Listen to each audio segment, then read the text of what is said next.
bem com você? Estou contente porque vamos estudar a quarta lição do trimestre em que estamos estudando sobre o descanso em Cristo. E na lição desta semana, nós poderíamos intitular essa lição de Descanso para o Pecado e Suas Consequências, porque nós vamos estudar sobre a história do rei Davi. Vamos ver alguns dos piores pecados de Davi, como ele recebeu o perdão desses pecados, quais foram as consequências e como ele recebeu de Deus o descanso após ter pecado. Não há dúvidas de que você e eu precisamos trabalhar a nossa mente para aprendermos a descansar, a apreciar a nossa própria companhia. A psicologia positiva ensina que nós precisamos aprender a pensar, não é? A pensar em coisas boas, que nos tragam alegria, bem-estar, positividade. Entretanto, isso não é suficiente. Agostinho, um dos pais da igreja, que viveu pelo quarto século, ele escreveu no seu livro Confissões, no tomo 1, seria importante você ler esse livro, ele escreveu uma frase o seguinte, que demonstra que são insuficientes nossos esforços humanos para encontrarmos descanso, mesmo que devamos fazer tudo o que estiver ao nosso alcance para encontrarmos descanso, inclusive utilizarmos a psicologia positiva.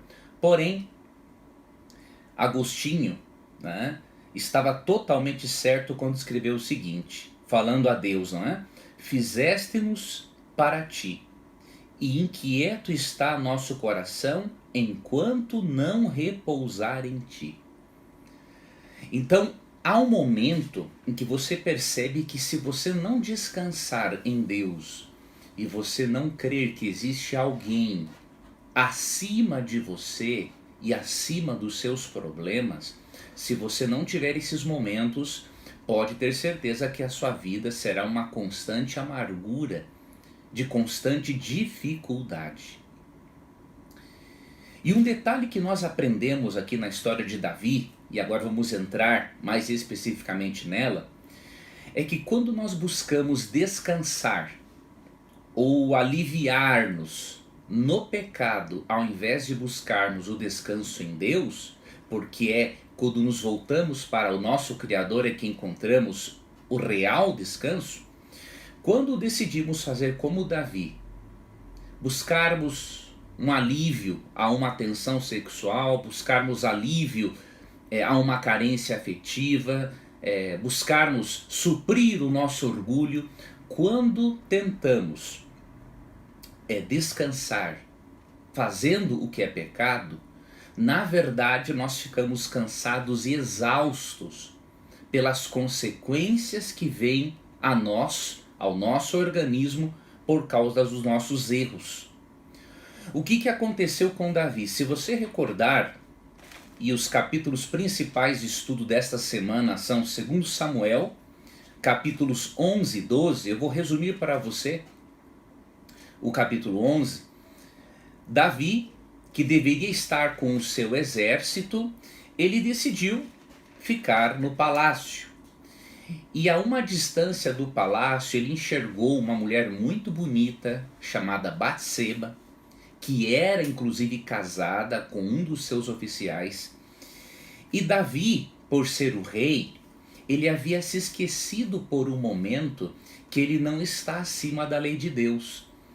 E ele mandou buscar Batseba, deitou-se com ela, deitou-se com a mulher de Urias, que era um heteu que havia se convertido ao Deus verdadeiro.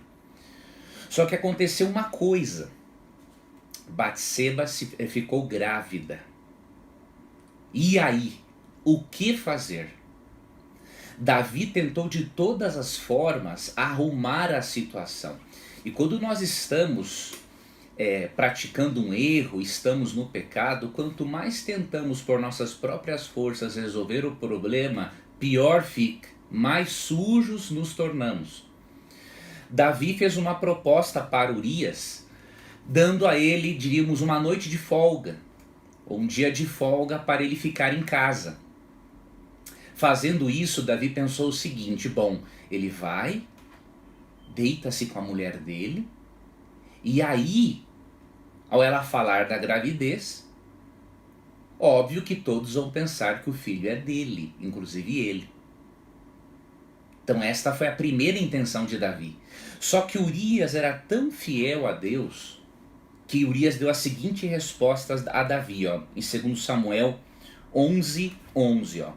Respondeu Urias a Davi: a arca, Israel e Judá ficam em tendas. Joabe, meu senhor, e os servos de meu senhor estão acampados ao ar livre. E hei de eu entrar na minha casa para comer e beber e para me deitar com minha mulher? Tão certo como tu vives e como vive a tua alma, não farei tal coisa.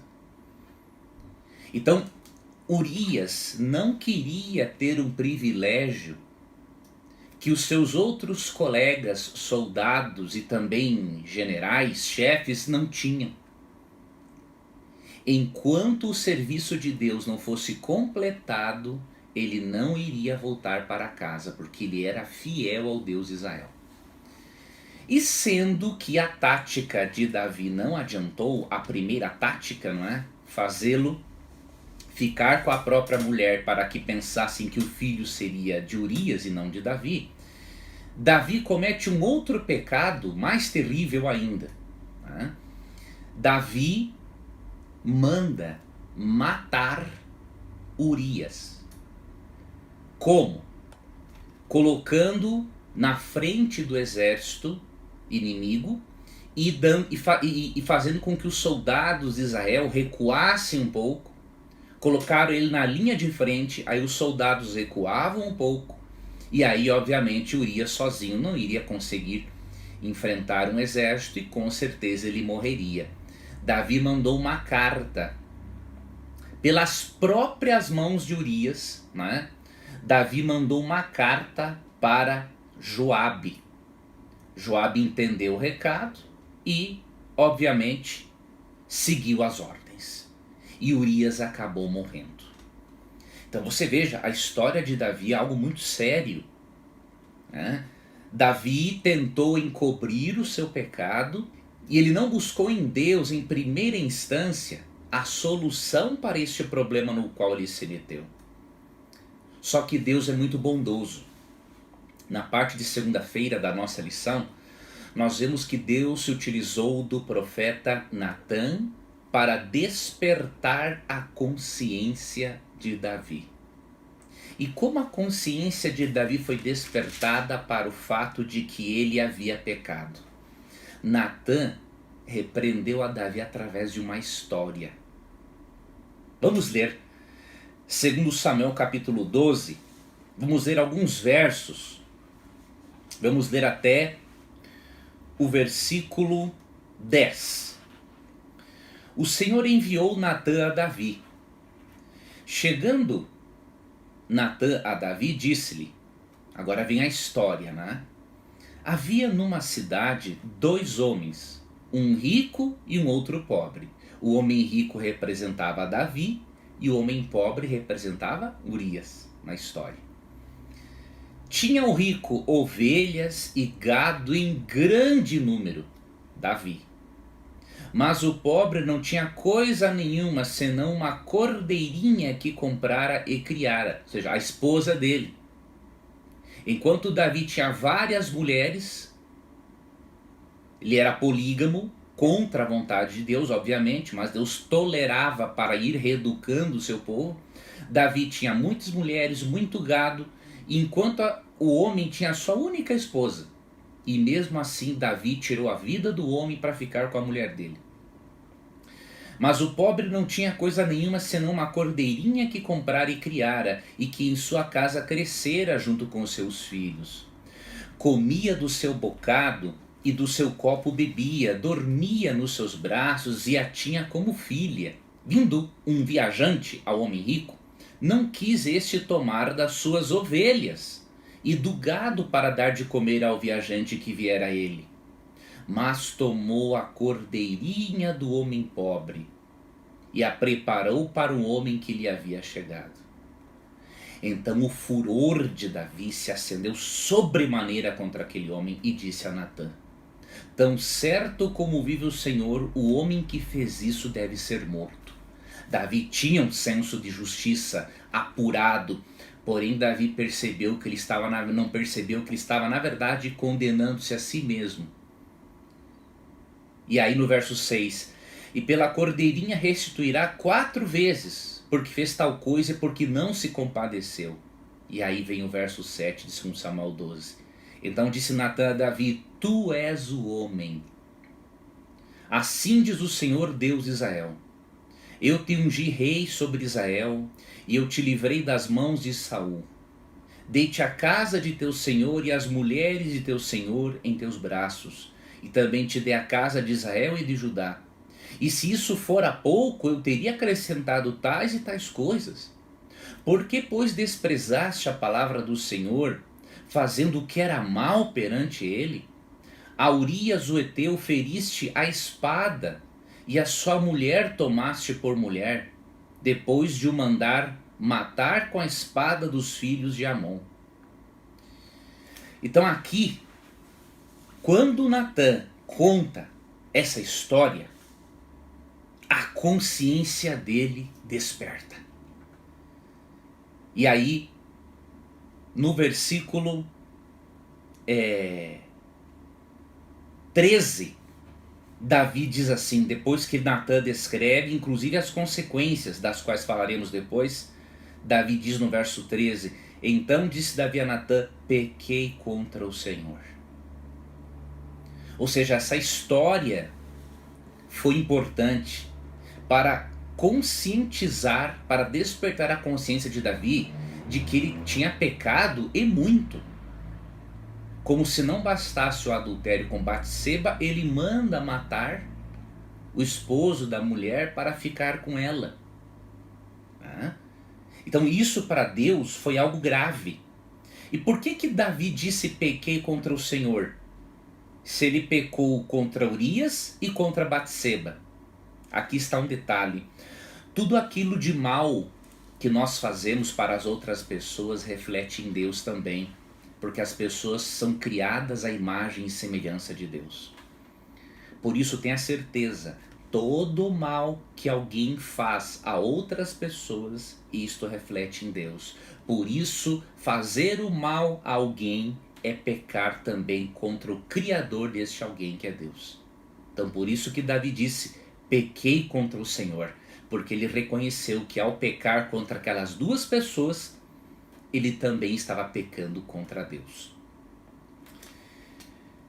E, obviamente, Davi, quando teve a consciência desperta para o fato de que ele era um grande pecador, Davi teve um arrependimento sincero, ele recebeu o perdão de Deus, mas ele também passou pelas consequências do seu erro. Muitas vezes, o perdão de Deus não tira as consequências dos nossos erros. Eu vou lhe explicar o porquê. Antes, vamos ler o versículo 11. 10, na verdade. Agora, pois, não se apartará a espada jamais da tua casa. Olha só as consequências, né? Porquanto me desprezaste e tomaste a mulher de Urias, o Heteu, para ser tua mulher. Assim diz o Senhor: eis que da tua própria casa suscitarei o mal sobre ti. E tomarei tuas mulheres à tua própria vista, e as darei a teu próximo, o qual se deitará com elas em plena luz desse sol. Porque tu o fizeste em oculto, mas eu farei isso perante todo Israel e perante o sol. Então disse Davi a Natã: pequei contra o Senhor. Disse Natã a Davi: também o Senhor te perdoou o teu pecado e não morrerás. Mas, posto que com isto deste motivo a que blasfemassem os inimigos do Senhor, também o filho que te nasceu morrerá. Então Natã foi para sua casa. Veja as consequências. Deus perdoou Davi. Quando Davi reconheceu que pecou contra o Senhor, Deus falou: olha, você também foi perdoado, porque o seu arrependimento foi profundo e sincero. Mas apesar do perdão, Davi, você vai ter consequências graves na sua família. Um filho seu tomará o seu reino, foi o que aconteceu na história bíblica. Um filho seu matará um outro filho seu, por ele ter se deitado com a sua irmã. Ou seja, a vida familiar de Davi se desestruturou totalmente por causa deste pecado. E como consequência, o filho que nasceria em resultado da união de Davi com Batseba, ele nasceria e morreria. Ou seja, os inocentes sofrem também as consequências dos nossos erros, porque o pecado não escolhe a quem vai prejudicar. O pecado prejudica inocentes e culpados. E, infelizmente, é bem provável, e nós não podemos, obviamente, ter a certeza, esta criança, fruto deste adultério, é bem provável que ela tivesse nascido com algum problema físico e Deus não fez questão de curá-la.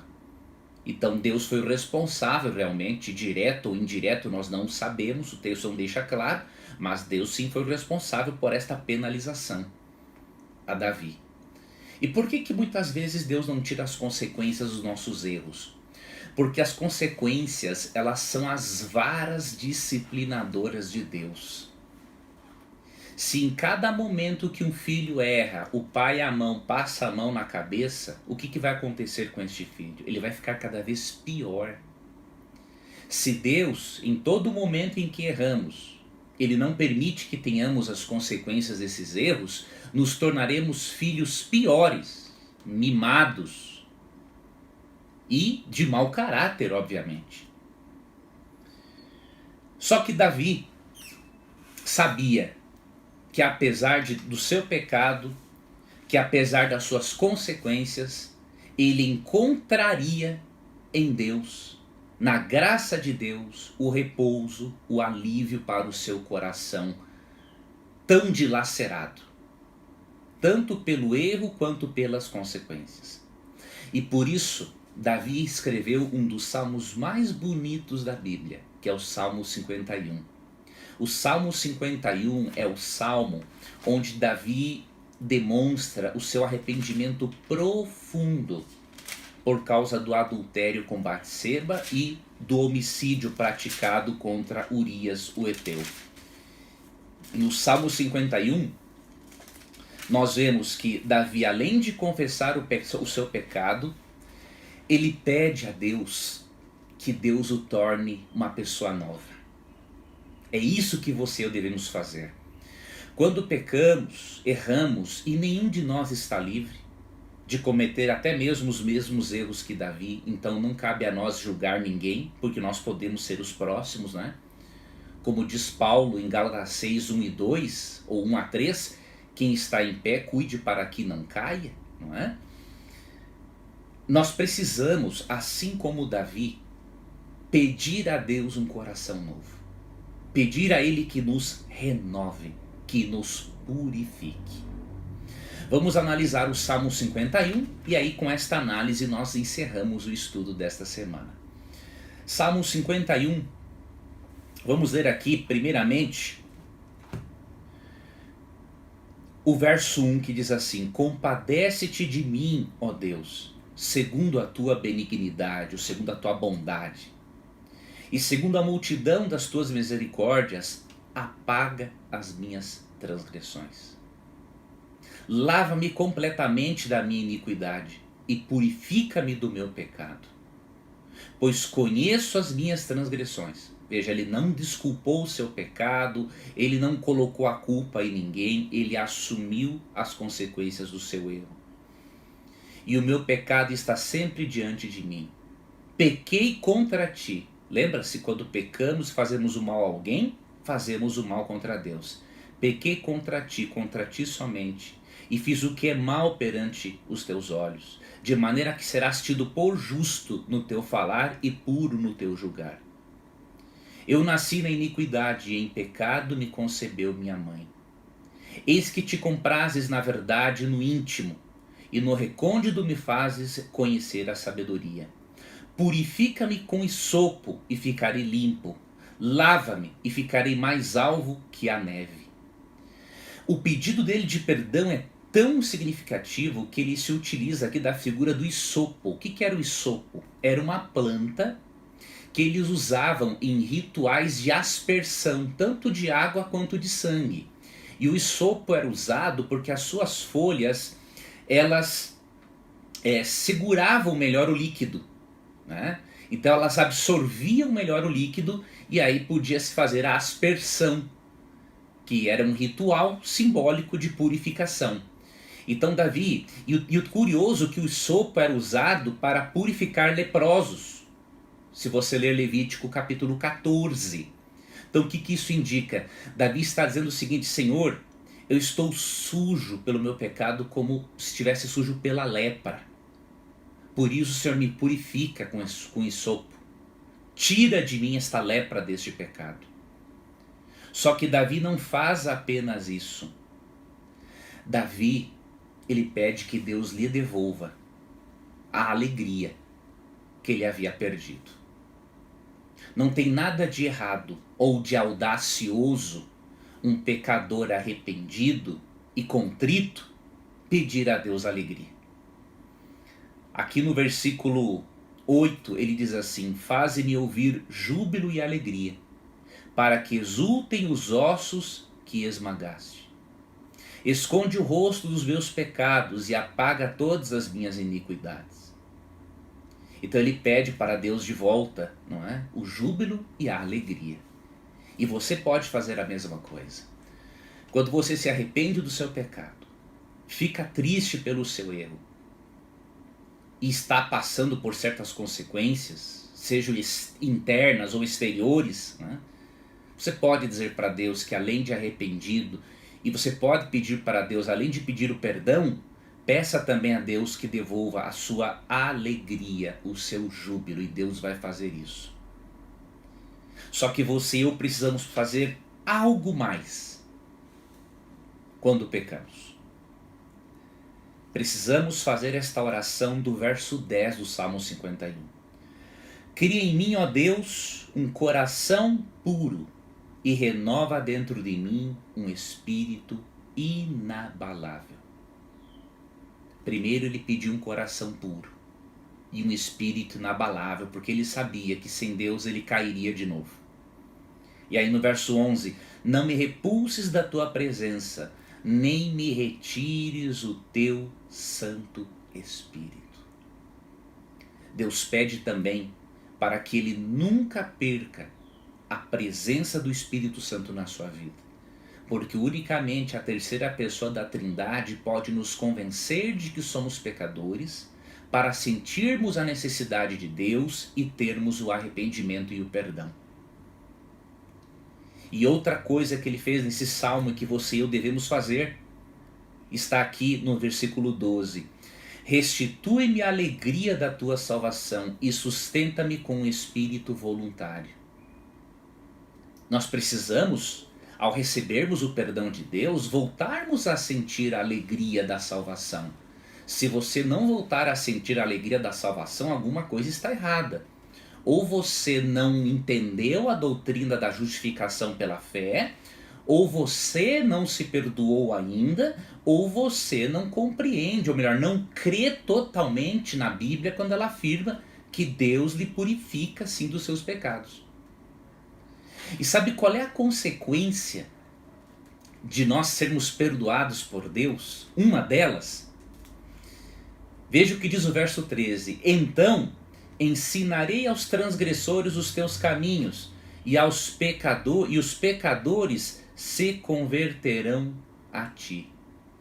Ou seja, assim como fomos perdoados, nós vamos ter o desejo de fazer com que outras pessoas conheçam e experimentem o perdão de Deus. Nós nos tornaremos alto-falantes de Jesus Cristo. Porque ao recebermos o perdão e sentirmos a paz e termos a restauração e a presença do Espírito Santo em nós, nós vamos comunicar isso a outras pessoas que através do nosso exemplo e da nossa restauração serão convertidas ou serão também transformadas.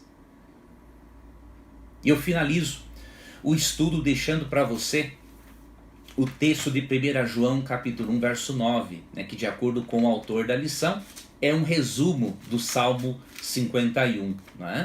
1 João 9 diz assim: se confessarmos os nossos pecados, Ele é fiel e justo para perdoar os pecados e nos purificar de toda injustiça.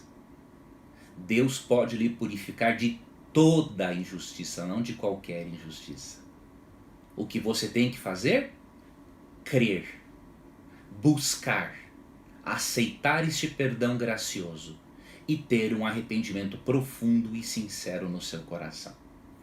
Que a paz de Cristo, que excede a todo entendimento, de acordo com Filipenses 4:7, faça parte da sua vida. E que ao você errar, lembre-se, temos consequências dos nossos erros, mas Deus é maior que os nossos pecados, Deus é maior do que as nossas consequências. E Ele pode também restaurar a sua vida. Siga adiante, não desanime, porque a graça de Deus é maior do que os nossos pecados. Como diz Paulo em Romanos 5, onde abundou o pecado, superabundou a graça. Obrigado por ter me acompanhado no estudo de número 4 da lição desse trimestre. Na próxima semana, então, nós iremos para o estudo da lição de número 5. Tá bom? Que Deus te abençoe, um feliz sábado, um ótimo final de semana e até o nosso próximo encontro.